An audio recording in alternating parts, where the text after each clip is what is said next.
Bonjour. On dirait que je dis un bonjour de journal télévisé. C'est en cela où c'est fun, c'est un jeu en fait. Il y a une joie là-dedans. Quand il me prend l'envie de tourner une vidéo, c'est pas parce que j'ai de la peine, il y a de la joie en fait à réaliser une vidéo. Et ça me ramène à l'enfant que j'étais et qui jouait à se filmer et en plus à faire des films de journal télévisé. Et on se regardait. Il y avait ce jeu de voir que, enfant déjà, que tout n'était que jeu en fait. Nous étions des acteurs là-dedans, tu vois. Comme une grande scène de théâtre, tu vois, cosmique. Donc il est bon temps de se souhaiter la bonne année. Donc je vous souhaite la bonne année. Il m'est remonté quelque chose que j'ai envie de vous partager afin de voir qu'il y a plusieurs étapes dans l'évolution de cet être humain pour mieux saisir en fait ce qui se passe dans l'identification et la désidentification, ce qui se passe dans la séparation et puis l'unité. En fait, la première étape, j'ai envie de dire, c'est l'étape de l'incarnation, ce qui était subtil, infini, grand, sans contour. Et d'un seul coup, s'est concentré, est devenu très compact pour être une unité à part entière, un corps humain, un bébé. Donc il y a c'est compact, c'est dense.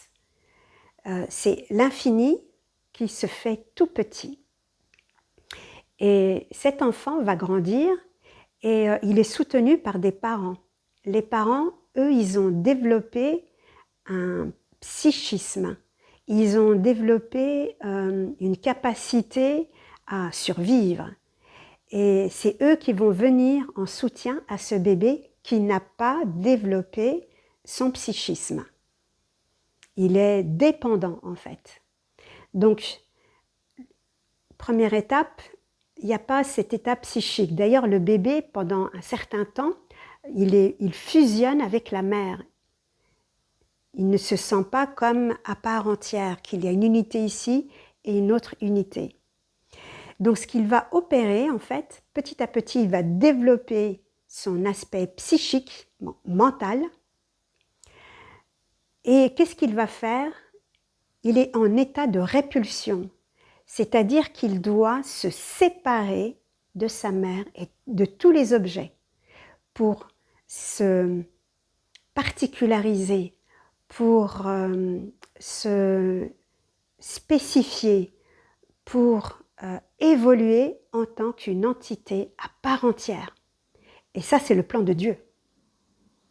Parce qu'il n'y a que des dieux ici. Donc, il faut qu'il y ait une unité. Et pour cela, il doit repousser, rejeter, abandonner tout le reste pour ne pas se confondre, pour être lui-même. Donc, il va grandir jusqu'à ce que son état psychique soit suffisamment évolué. Et là, il devient adulte. Donc, on va dire qu'il prend la place des parents. Là. Il peut être autonome, mais il est autonome et dirigé, commandé par cet état psychique dans lequel, en fait, plein d'informations sont enregistrées. Le mental, en fait, fait une traduction du monde qui l'entoure et il en fait des programmes, des modèles.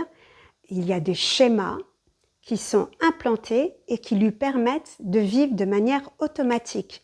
Et c'est voulu aussi, pour qu'il n'y ait pas de réflexion quand je vais parler, comment je vais me comporter, etc., etc. Enfin, tout ce que fait un être humain. Donc, il y a une modélisation très spécifique. Mais en réalité, ce que nous sommes est câblé, alors il y a le cerveau, mais c'est au-delà même du cerveau, pour que cette unité psychique, qui au départ, elle protège en fait l'individu du reste, elle doit à un moment donné en fait passer non pas à l'état de répulsion, l'état de rejet, elle doit passer à l'étape de l'attraction, aimanter. Donc c'est l'amour en fait ici. C'est l'amour qui fait que on va faire rentrer les autres en nous. En tout cas, ça commence d'abord par les proches.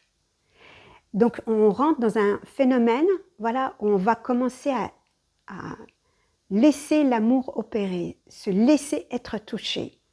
Et en fait, pour que ça aille jusqu'au bout, il faut qu'à un moment donné, l'état psychique soit suffisamment mature, parce qu'il y a une étape en fait où il est en insécurité et il est très précieux pour lui-même. D'ailleurs, on entend souvent cette phrase « Ah, je voudrais certainement pas ressembler à ma mère, je voudrais certainement pas ressembler à mon père » ou un individu voilà, qui pourrait nous influencer. Non, je ne veux pas lui ressembler, je ne veux pas qu'il rentre dans ma sphère. On est là-dedans, en fait, c'est-à-dire qu'il y a un danger, on se protège.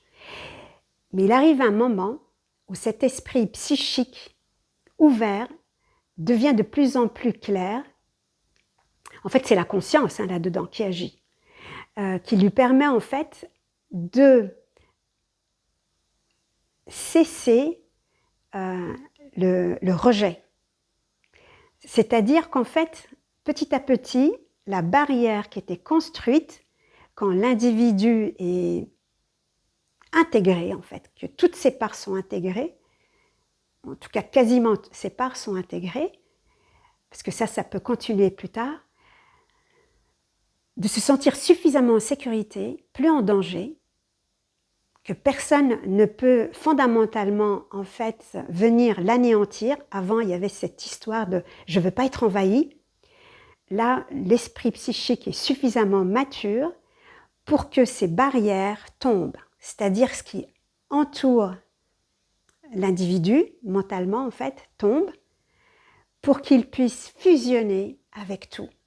Il n'a plus aucun problème à être en fusion avec le reste. Et à aucun moment, il ne se sent affaibli, envahi. Il a suffisamment d'autorité, en fait, pour s'affirmer. Il sait dire oui, il sait dire non, en fait. Alors que quand il est dans un état, en fait, de peur, il n'est pas sûr de lui, en fait, il n'est pas affirmé. Il n'a pas encore saisi que tout le reste, que tout est en concordance. Mais quand c'est suffisamment mature, il y a une réalisation que tout est encore concordance, que tout est perfection, que tout est le même, mais ayant pris des formes spécifiques, des couleurs spécifiques. Ça se dissout. Et là, je fusionne avec tout. Ça fusionne, en fait. Donc, ce qui me semblait être un moi séparé, ce qui était au départ voulu, ne l'est plus. Ça n'existe pas. La séparation n'existe pas.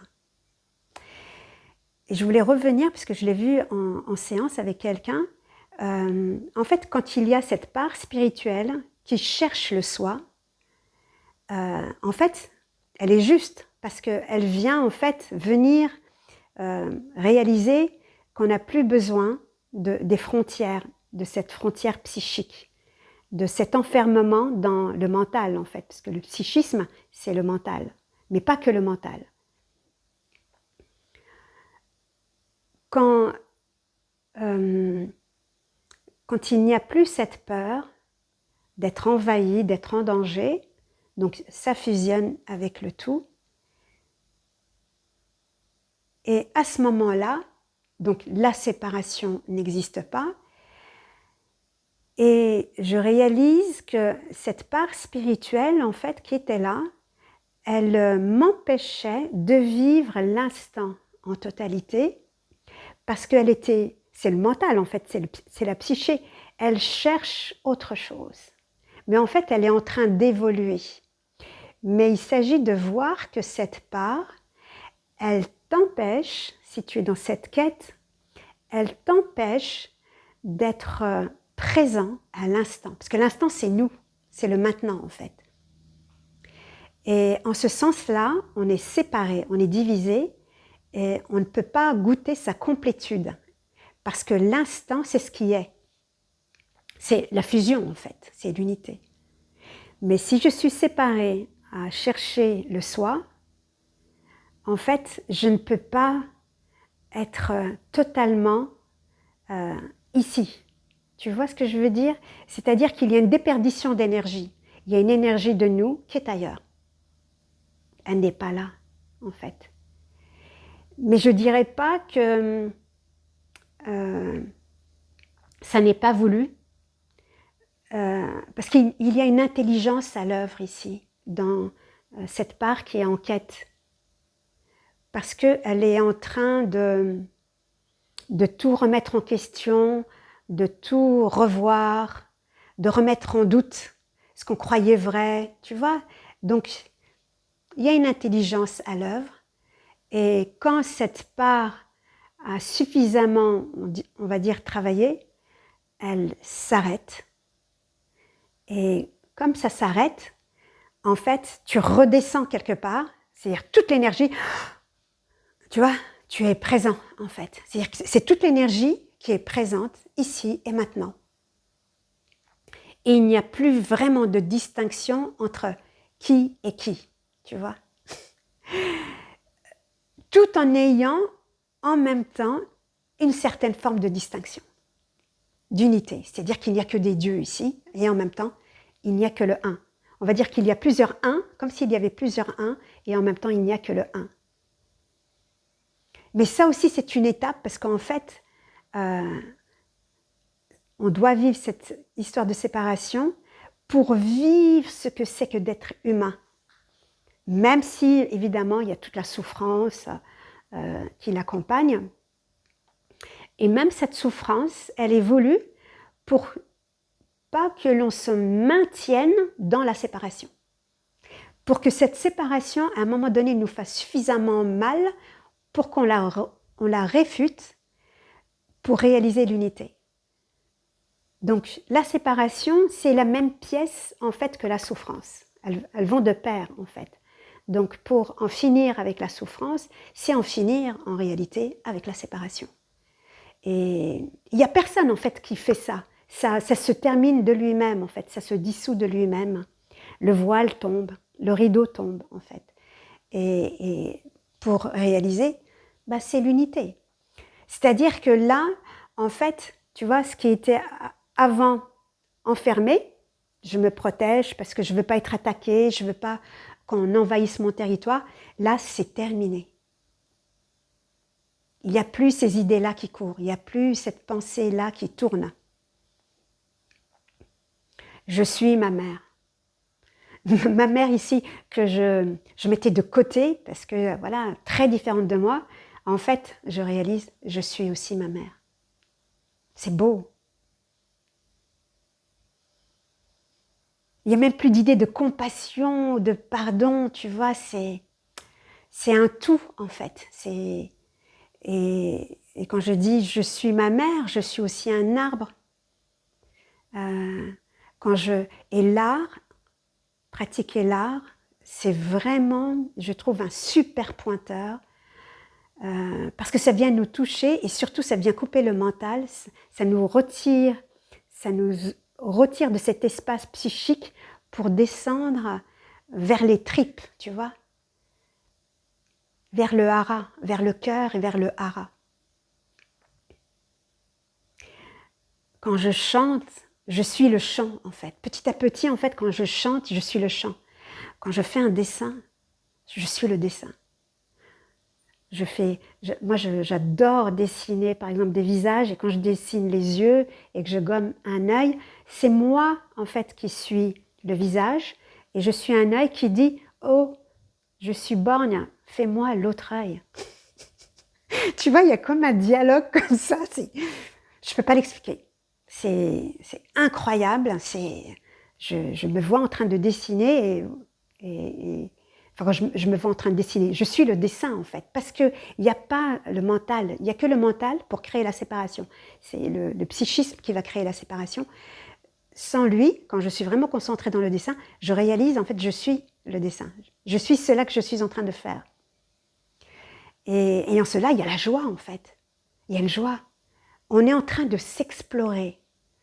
Pareil, quand je joue de la musique, alors quand je dis je joue de la musique, surtout le piano, quand je tape des notes, je suis la note. Ça me le fait moins avec la guitare, avec la corde, mais le piano, le son, dès que je joue, je deviens les notes. Waouh! Et il y a une saveur là-dedans. Il y a un goût, en fait, tu vois, c'est ce que je suis, fondamentalement, mais dans différentes facettes. Et plus on évolue, en fait, dans cette fusion, plus on s'interpénètre, en fait.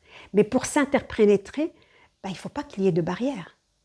Pour qu'il y ait une correspondance, voire une ultra-correspondance, il ne faut plus qu'il y ait de barrière. Il faut que je sois ouvert, en fait. Et si ce n'est pas ouvert, hop, je remarque juste qu'il y a la peur, et c'est OK. Donc s'il y a la peur, il y a une souffrance. Et s'il y a la souffrance, il y a la séparation. En fait, plus je le réalise, plus je peux voir que je le réalise. Il y a quelque chose qui le réalise. Donc ça ne peut pas être cela puisque je le réalise, tu vois. Je suis d'abord avant cela. Et pour terminer,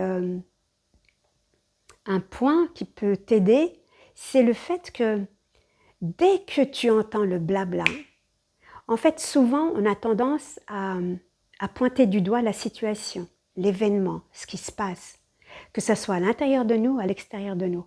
En réalité, là n'est pas le problème. Tu peux vivre des gargouillis ou je ne sais quoi, je veux dire dans le corps, ou vivre un événement pénible, dérangeant, troublant, je ne sais pas, par exemple, on te retire quelque chose ou il y a une forme d'injustice et que tu sens monter du blabla, là, tout de suite, tu peux vivre peut-être la charge émotionnelle qui va avec, mais l'instant d'après, réalise que tu es en train de suivre le mental. Il y a quelque chose qui parle et moi, je suis en train de croire cette chose qui parle et en plus qui ne me fait pas du bien. Donc immédiatement, quand tu prends conscience de ça, en fait, tu peux réaliser que le mental ne peut plus t'atteindre parce que tu ne t'identifies pas à lui. De la même manière, s'il y a une émotion qui te traverse, tu la laisses. Tu ne t'identifies pas non plus à l'émotion. Tu n'es pas contrarié. Tu crois que tu es contrarié. La seule contrariété que tu as, c'est parce que tu te sens séparé, que tu n'es pas en fusion en fait. C'est tout. On se croit toujours contrarié par rapport à quelque chose, alors qu'en réalité, c'est uniquement par rapport au fait que j'ai oublié qui je suis.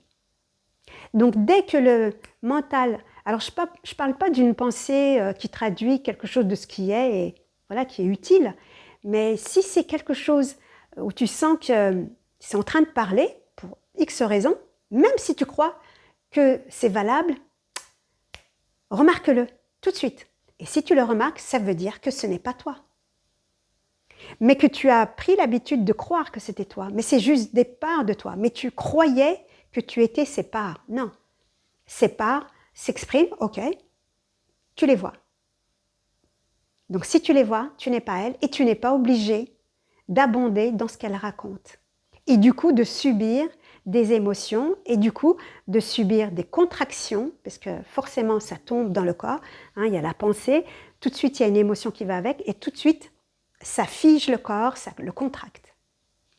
Et en termes d'action, eh bien, ça limite. De toute façon, la peur limite. La peur fait qu'il y a des barrières. Je ne m'autorise pas tout. Quand j'ai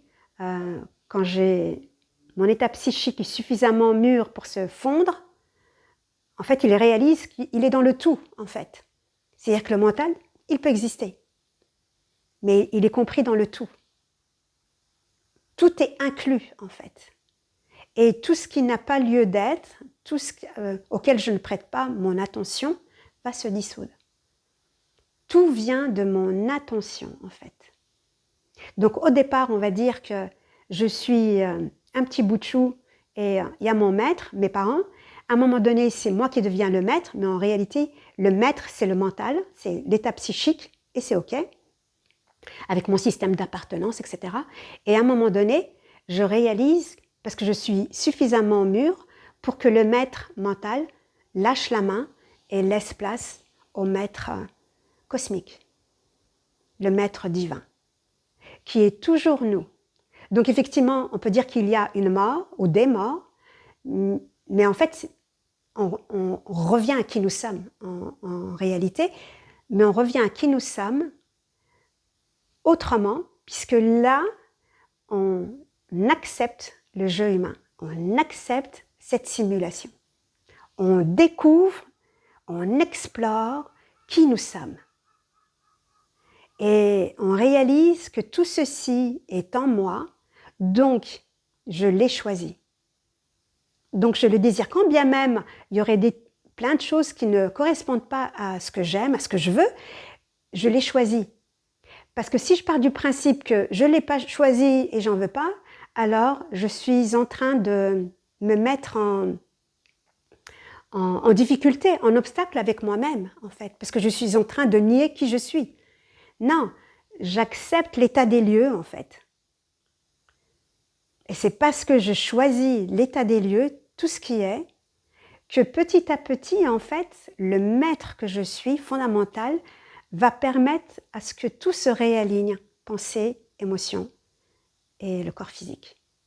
Tout va se mettre au diapason, en fait, de ce maître, c'est-à-dire l'amour. Il n'y a que l'amour ici, en fait, en manifestation. Et l'amour est au service du tout, c'est-à-dire que ça donne. C'est pas comme la personne séparée qui est là en train de compter, comptabiliser, qu'est-ce qu'elle peut donner, qu'est-ce qu'elle peut recevoir. On n'est plus là-dedans, en fait. Au contraire, je reçois, je donne, en fait. Je reçois, je donne, je reçois, je donne. On est dans une sorte de circuit comme ça, en fait. Et toute la joie est là-dedans, en fait. De voir aussi, d'admirer cette création. Et que c'est ma création. Pour chacun, en fait, puisque Dieu est en chaque fenêtre. C'est ma création. Mais tant qu'on est dirigé par le mental, l'état psychique, et que c'est notre maître, alors c'est qu'il n'y a pas encore la maturité, en fait, en termes de conscience de qui nous sommes, en fait, de cet état-là, pour pouvoir s'abandonner. Et nous sommes tous calibrés, en fait, pour que on puisse s'abandonner.